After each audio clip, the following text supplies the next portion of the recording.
के साथ करते हुए, जहां पर मल्टी नेशनल एयर एक्सरसाइज तरंग शक्ति 2024 के दूसरे फेज का आगाज हो चुका है। 29 अगस्त से 14 सितंबर तक चलने वाले इस अभ्यास में 7 देशों के सैनिक हिस्सा ले रहे हैं। यह पहला मल्टी नेशन वॉर एक्सरसाइज है जिसमें भारत समेत कुल 7 देश के सैनिक हिस्सा लेंगे। ये रिपोर्ट देखिए।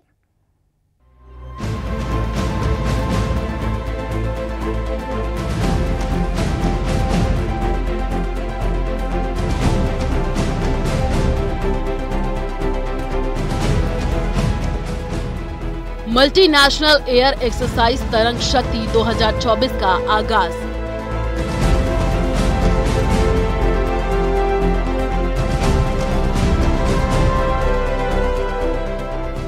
भारत समेत 7 देशों की सेना ले रही है हिस्सा।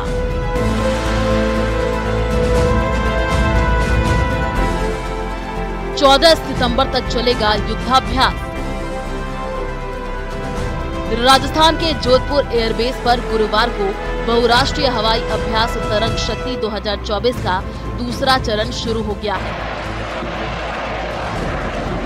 29 अगस्त से 14 सितंबर तक होने वाले इस हवाई अभ्यास में भारत समेत 7 देशों की वायुसेनाएं हिस्सा ले रही हैं। जोधपुर के आसमान में पहली बार दुनिया के सबसे ताकतवर अमेरिकी वायुसेना प्रमुख जनरल डेविड डब्ल्यू एल्विन, ऑस्ट्रेलियाई वायुसेना प्रमुख एयर मार्शल स्टीफन चैपल, जापानी एयर सेल्फ डिफेंस फोर्स के प्रमुख जनरल हिरोआकी उचुकुरा, यूएई डिफेंस फोर्स के chief of staff lieutenant general इस्सा अल मजरूई और भारतीय वायुसेना प्रमुख एयर मार्शल वीआर चौधरी विमान उड़ाएंगे। खास ये है कि यूएस चीफ हमारा स्वदेशी लड़ाकू विमान तेजस उड़ाएंगे। सुखोई, राफेल जैसे विमानों का प्रदर्शन भारत करेगा। Learn from each other culturally, imbibe some good practices, take home those practices. You will get time to see our culture, we will get time to see your culture, whatever limited manner, because the main aim is to aviate and operate together. But all these will help us grow into better human beings. समारोह के उद्घाटन सत्र में वायुसेना के air marshal AP Singh, vice chief of air staff और air marshal Narmadeshwar Tiwari ने अपने संबोधन में अलग अलग देशों के वायुसेनाओं के बीच होने वाली इस एक्सरसाइज को महत्वपूर्ण बताया। 7 देशों के युद्ध सैनिकों के अलावा कुल 25 देश के ऑब्जर्वर भी इसमें शामिल हो रहे हैं। तरंग शक्ति के पहले और दूसरे चरण में मिलाकर कुल 800 से अधिक सैनिक भाग ले रहे हैं। 12 से 14 सितंबर तक यहां डिफेंस एक्सपो लगाया जाएगा। इसमें भारत अपने यहां निर्मित हथियारों और विमान उपकरण को प्रदर्शित करेगा।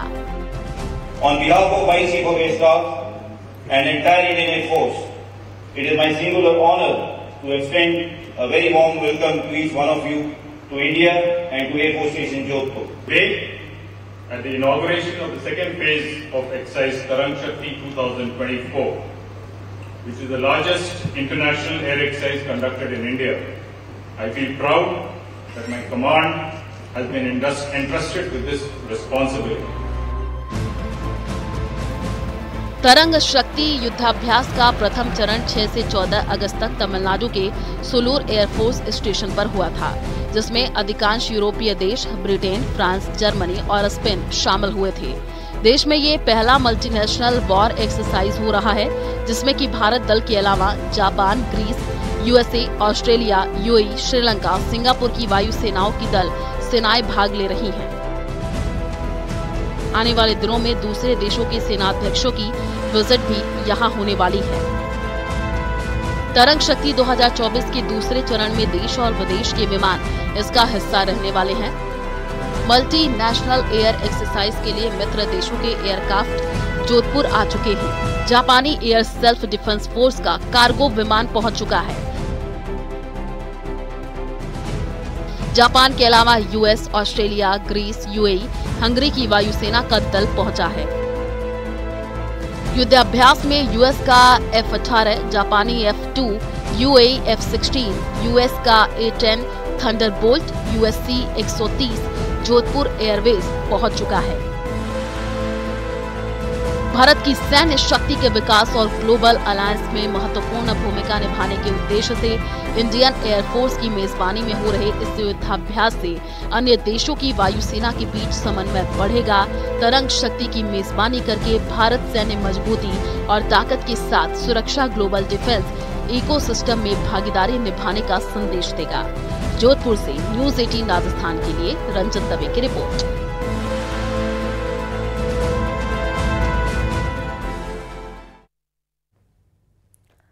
तो वही जैसलमेर कलेक्ट्रेट के DRDA सभागार में शुक्रवार का दिन उन पाक शरणार्थियों के लिए यादगार रहा जो सालों से भारतीय नागरिक बनने का इंतजार कर रहे थे। जिला मजिस्ट्रेट प्रताप सिंह ने 20 पाक विस्थापितों को भारतीय नागरिकता का प्रमाण पत्र दिया, जिसे पाकर वो बेहद खुश नजर आए। देखिए रिपोर्ट।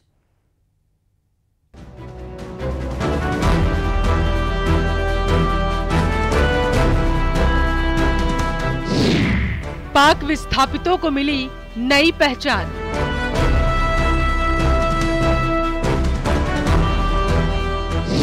मिल गया भारतीय कहलाने का हक।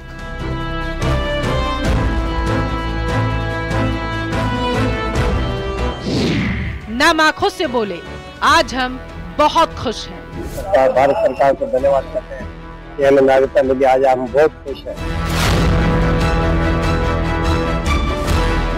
पिछले कई साल से जैसलमेर में विस्थापितों की जिंदगी गुजार रहे पाकिस्तान से आए 20 लोगों को अब भारतीय होने का अधिकार मिल चुका है। जैसलमेर जिला कलेक्ट्रेट कार्यालय के DRDA सभागार में डीएम ने सभी पाक विस्थापितों को भारतीय नागरिकता का प्रमाण पत्र दिया। इस मौके पर गृह मंत्रालय के उप सचिव राजेश जैन, अतिरिक्त कलेक्टर मुन्नीराम बागड़िया, सीमांत लोक संगठन के अध्यक्ष हिंदू सिंह सोढ़ा समेत पाकिस्तान से आए शरणार्थी और उनके परिजन मौजूद रहे।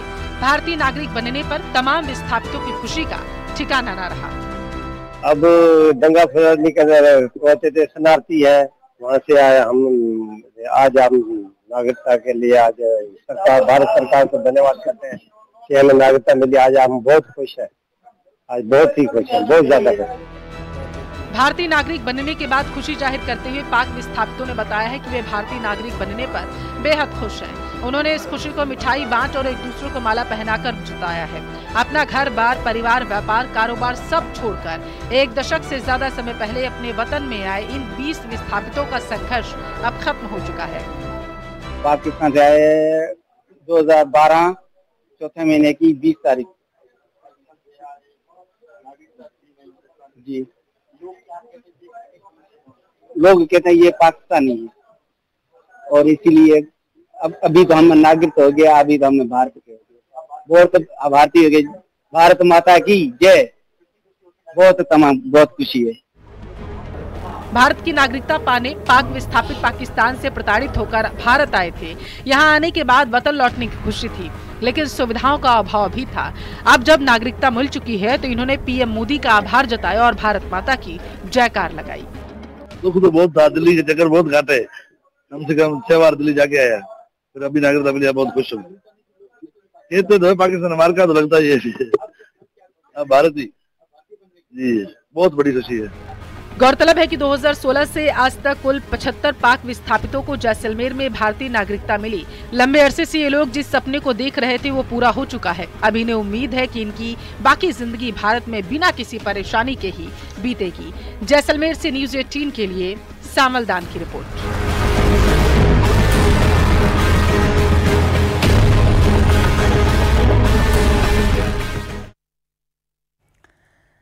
चुनाव के वक्त नेता सबके दरवाजे खटखटाते हैं, हाथ पैर भी जोड़ जाते हैं, लेकिन चुनाव जीतने के बाद सब भूल जाते हैं। परेशान पब्लिक को अपने नेता की गुमशुदगी के पोस्टर लगाने पड़ते हैं। ऐसी एक खबर धौलपुर से भी सामने आई, इस रिपोर्ट में देखिए।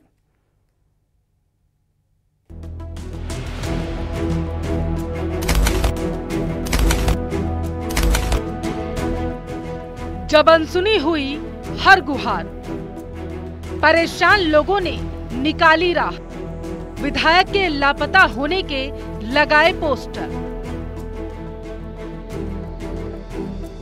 लुभावने वादों की पड़ रही मार, किससे लगाएं मदद की गुहार, जिसे दिखे वो ले आए, विधायक को यहाँ पहुँचाए।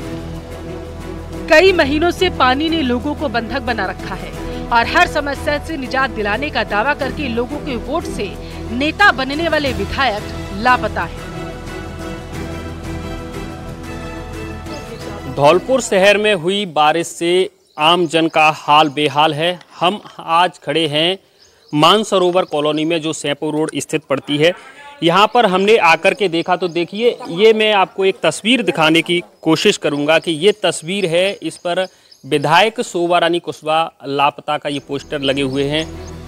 यूं तो बरसात में जलभराव समस्या नहीं मानी जाती। बादल फाड़ बारिश की हालत में ड्रेनेज सिस्टम जवाब दे जाता है, गलियों में पानी जम जाता है, लेकिन बारिश थमने के कुछ समय बाद पानी भी निकल जाता है और लोगों की दिनचर्या पटरी पर लौट आती है। लेकिन मानसरोवर के बाशिंदों का दावा है कि पिछले 1 महीने से सड़कों पर जल ने डेरा जमा रखा है, जिससे वे घर में कैद हो चुके हैं। हमको सब परेशानी है, सब्जी के काज हैं, आटे को, सिलेंडर को, निकरवे को, बच्चन पढ़वे को, ट्यूशन को, पानी ही पानी भर रहा हमारे तो पूरे मकान के पीछे, आगे पीछे, अंदर पानी है, करिया पानी है, घुस के देख लो। 4 फुट पानी भरो है, हम दूसरे के मकान होके निकल के जाते, इतनी परेशानी है बहुत। हाँ, सब बच्चे थे से तो कम से कम बहुत ज्यादा। प्रशासन से कभी कही, नेता लोगों से कभी शिकायत करी क्या? खूब हमारे बच्चन ने बोली, कोई नहीं सुनाई नहीं है। समस्या है, 1 महीना आएगा घर से नहीं निकल पा रहे। हाँ, और बहुत समस्या आ रही है, बच्चा बहुत परेशानी उठा रहे हैं, कुछ वजह से चीजें नहीं आ पा रही है।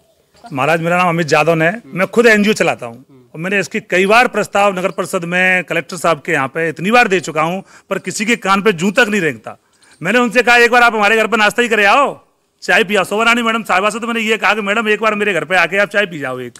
अब वो क्या है कि मिलती ही नहीं है, इसलिए हमने तो भैया लापता का वो लगा दिया है।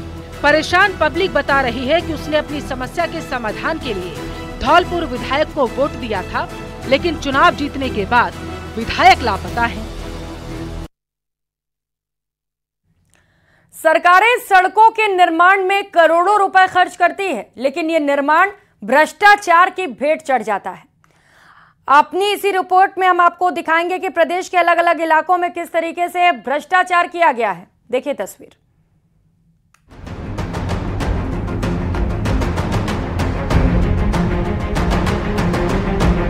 ये तस्वीरें भले ही प्रदेश के अलग अलग इलाकों की हों, लेकिन दर्द सबका एक जैसा। सड़क पर पड़े ये गड्ढे यहाँ के स्थानीय लोगों के जी का जंजाल है। तस्वीरें बांसवाड़ा की, जहां 52 करोड़ रुपए की लागत से बनी 18 किलोमीटर सड़क पूरी तरीके से दम तोड़ चुकी है। पिछले 4 साल में कई बार सड़क पर पैच वर्क कराया गया, लेकिन राहत नहीं मिली। अब ऐसी चर्चा है कि खस्ता हाल हो चुकी इस सड़क से टोल वसूली की तैयारी की जा रही है, जिससे गांव वाले आक्रोशित हैं। सड़क के खस्ता हालात हादसों को दावत दे रहे हैं। वसूल रहा है वो रोड भी का मेंटेनेंस भी वही करेंगे। रोड अगर टूट गई उसे ठीक कराएंगे। हमने पीडब्ल्यूडी के, एनएच के या आरएसआरडीसी जिस भी कार्यकारी एजेंसी ने वो रोड बनाई है, उनको ये निर्देशित किया है कि वो जिस भी ठेकेदार ने बनाई है वो स्वयं अगर डीएलपी पीरियड में है तो, या फिर अगर टोल की वसूली हो रही है तो जो भी इसमें मेंटेनेंस को करना है वो 1 सितंबर से शुरुआत करके रोडों को ठीक करवा दें। बार बार टूटने का कारण क्या? इसमें ऐसा है कि बीच बीच में कई जगह ब्लैक कॉटन जोन ज़्यादा होने की वजह से पानी डामर की सतह से अंदर जाने से वहाँ पे वो टुकड़े टूट रहे हैं, बाकी सब टुकड़े ठीक है। तो अब इसके लिए हम परमानेंट सॉल्यूशन करवा रहे हैं। अब जरा धौलपुर हाईवे की इस सर्विस रोड भी देख लीजिए, जिसकी हालत कितनी खराब है। सफर करने वाले लोग बचते बचाते इसे पार करते हैं। यहाँ चोपड़ा मंदिर वाले मोड़ पर और भी बुरा हाल है। ये सड़क आए दिन हादसों को दावत देती है। धौलपुर शहर से गुजर रहे NH 44 के सर्विस रोड पर हम खड़े हैं और ये आपको हम दिखाने की कोशिश करेंगे कि इस सर्विस रोड पर कितने बड़े बड़े गड्ढे हो चुके हैं। कई बार यहाँ से ट्रैक्टर ट्रॉली है, ऑटो हैं, ट्रक हैं, वो कई बार यहाँ पलट चुके हैं और बड़े हादसे का इंतजार कर रहा है प्रशासन, लेकिन इन गड्ढों को सही नहीं करवा रहा है। सिरोही में 1 साल पहले 10 करोड़ रुपए की लागत से जिन सड़कों को बनाने का दावा किया गया वो अब दम तोड़ चुकी हैं। सड़क जगह जगह टूट चुकी है।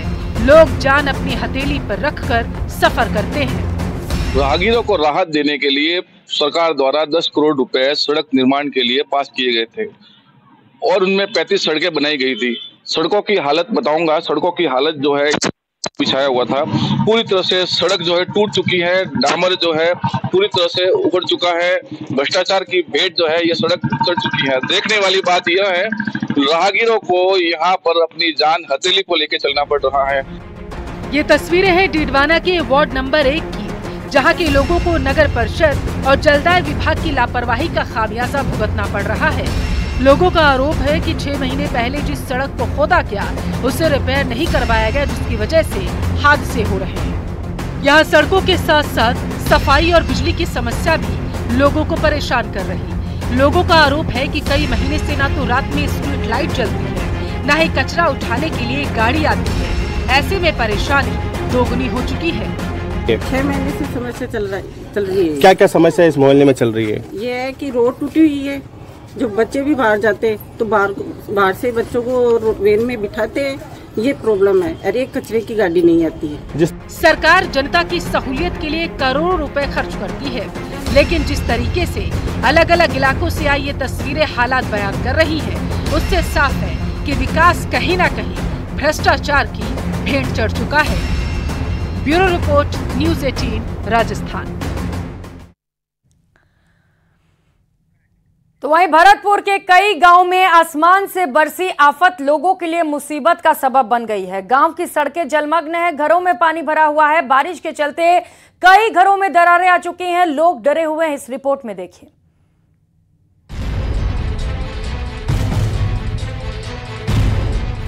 मॉनसून ने प्रदेश में जमकर कहर बरसाया है। भरतपुर के कई गांव टापू में तब्दील हो गए। हालात यहां तक की हो गए कि लोगों के घरों में पानी जमा है। लोग अपने अपने घरों में कैद हैं। ऐसी ही तस्वीर सामने आई है भरतपुर शहर से सटे गांव नंगला केवल और पीरनगर से। दोनों गांव चारों तरफ से पानी से घिर गए हैं। यहां बाढ़ जैसे हालात बन गए हैं। ग्रामीणों का आरोप है कि इस पानी की निकासी के लिए जिला प्रशासन ने जबरदस्ती सड़क को काटकर गांव केवल और पीरनगर की ओर पानी छोड़ दिया। ग्रामीणों ने काफी रोकने की कोशिश की तो उन्हें डराया गया, विरोध करेंगे तो गिरफ्तार कर लिया जाएगा। पीरनगर और मतलब ये केवल नगर दोनों की पोजीशन इतनी खराब है कि न तो रहने को जगह न बैठने को जगह। कई मकान दरार दे चुके हैं। पीछे से गाँव का पानी आ रहा है साहब, कम से कम नहीं तो त्योंगा है, 4-5 गाँव, जगीना है, भवनपुरा है, जिरौली है, बराखुर है, मड़रपुर है, 5-7 गाँव को लोन आ रहा है। सब गाँवों को पानी आ रहा है। दोनों गांव के किसानों की हजारों बीघा फसल जलमग्न हो गई। साथ ही गांवों में पानी भर गया है, जिससे सैकड़ों लोग संकट में हैं। हालात ये हैं कि रोजाना की जरूरी चीजों के लिए भी लोगों को इस पानी में से ही होकर निकलना पड़ रहा है। करीब 15 दिन से पानी जमा होने के कारण 50 से अधिक मकानों में दरारें आ गई हैं। इन घरों में रहने वाले लोगों को इस बात का हर वक्त डर हमेशा सताता रहता है कि ना जाने कब उनके आशियाने उनके कब्रगाह बन जाएं। वहीं इस गंदे पानी में जहरीले जीव उनके घरों में घुस रहे हैं, जिनके डर से कई लोग पलायन कर चुके हैं। और ये पानी प्रशासन ने जबरदस्ती हमारे मना करने के बावजूद जबरदस्ती पीरनगर नाला केवल काट दिया है। इससे करीब 20 मकान पानी से भराव के कारण पलायन कर चुके हैं। आज ये समस्या है करीब अपन नगला केवल और पीरनगर की माने 150 मकानों में दरार आ चुकी है। 4-5 मकान गरीब मेहतर में और जाटों के गिर भी चुके हैं।